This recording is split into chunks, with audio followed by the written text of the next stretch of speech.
Hari ini aku bisa mengatur volume suara orang. Kak, adik mau pinjem baju putih kakak dong. Enggak ah, Dek, kamu kan jorok, nanti baju putih kakak kotor lagi. Ih, kakak pelit.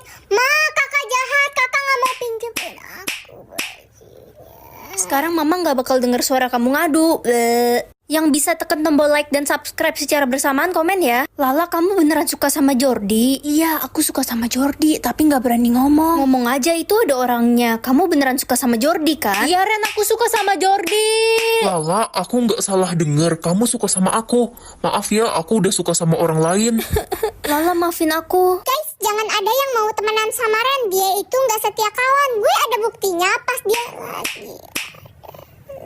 Ren, aku mau ngomong sama kamu. Ngomong apa Jordi? Sebenarnya aku udah lama suka sama kamu. Kamu mau kan jadi pacar aku? Aku cinta kamu, Ren.